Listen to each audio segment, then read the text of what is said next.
So Supernote and Boox, then what would I do? I think it's amazing. We've got these two amazing companies. We've got Supernote and we've got Boox that are incredible companies. Let's grab a Boox device. Incredible companies innovating in this e-ink space. They're dominating this e-ink space. I don't know if they're dominating in terms of sales, Supernote and Boox. I don't know whether a marker were that much higher up, or Kindle or Kobo, if they're actually selling more just because of their bigger brand recognition. But in terms of the quality and the usefulness of their products, they're dominating. Viwoods might have a place at this table, okay, Bigme might have a place at this table. I'm just going to talk about these two companies. And they're doing it in a very different way to one another. So, whereas Supernote today, they've released 6 products, Boox have released 42 tablets and e-readers.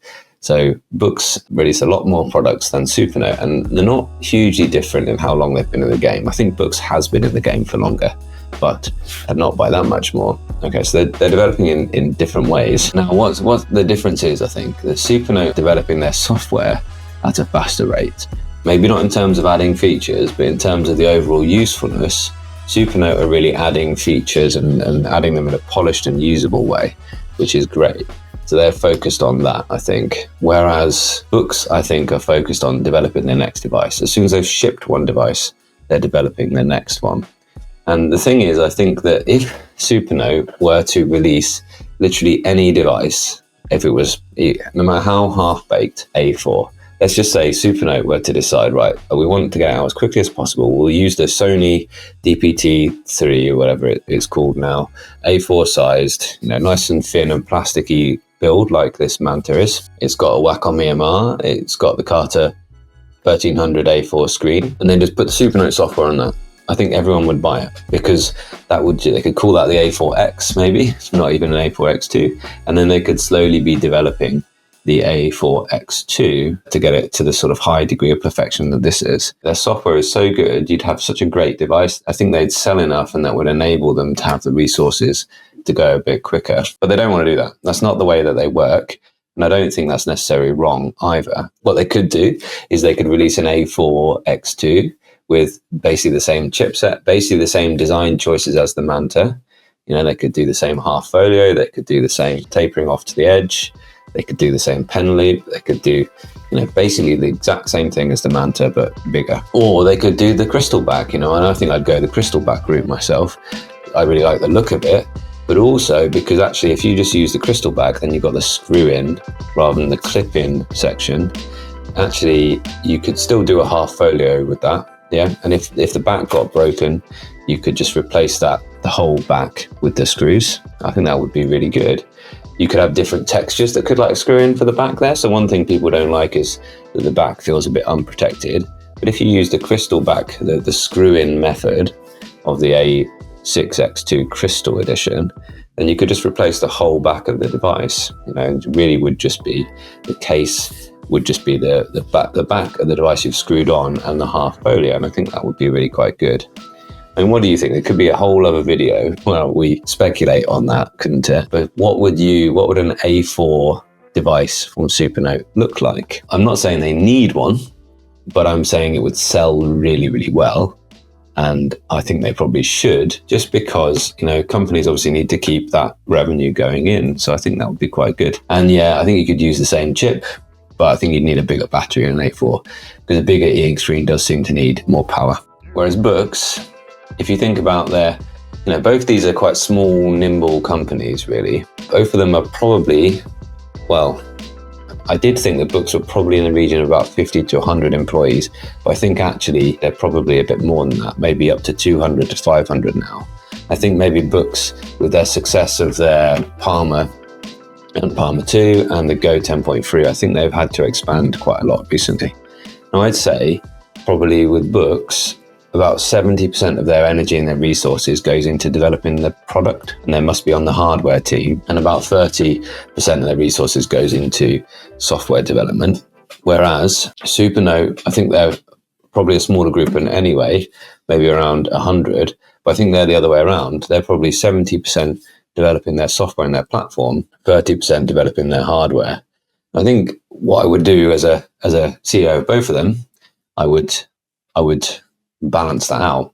I would try and go to about 50-50. This is why we're seeing another quite very much like half-baked product here from Boox, this keyboard case.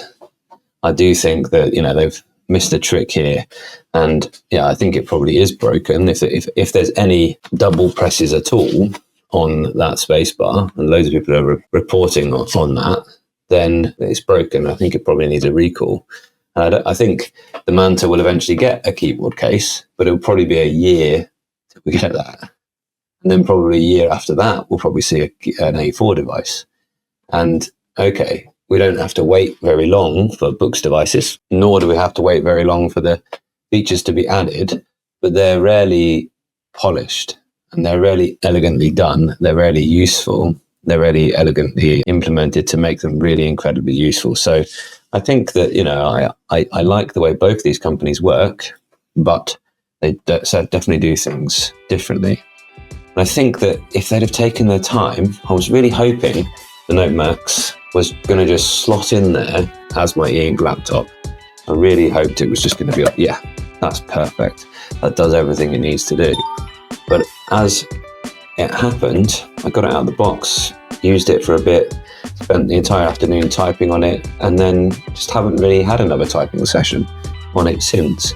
And, you know, I've used it a little bit, but I don't find it inviting to use the keyboard case.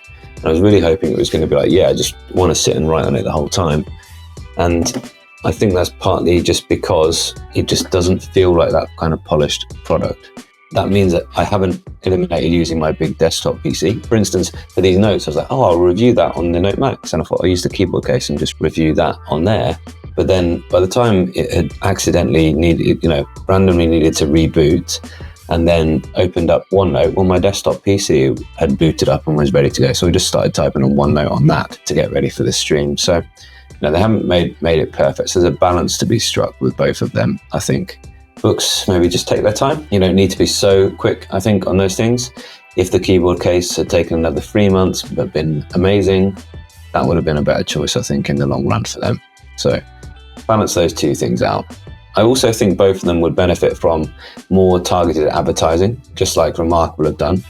And I think, you know, it could be a comparison in the same way. What would I do is if I was CEO of Remarkable, might be an interesting one as well. And I think given that success of Remarkable, I think they shouldn't ignore trying to sell a good night's sleep rather than sell a mattress all the time, and really focus on what it actually feels like to use the Boox devices. And in the e-ink world, you know, where you really need to get reading, writing and note-taking right, you know, this Manta is just doing it absolutely for me. Most of the time, the minute I'm moving between the Manta and the Boox Note Max, that's what I'm using at the moment. But this is enough for me out and about as a professional, it really is. It could have been great, that Note Max, maybe not quite. And if they wanted to charge $150 for it, it needed to be just so. It really did. I think actually it needs a recall, because having that double space thing, I just think it's not right. And $150, you could get this amazing cherry keyboard for your desk, or one with Bluetooth as well. You could also get a nice portable one, like I've done some videos on that as well. $150 is too much for it to not be just perfect.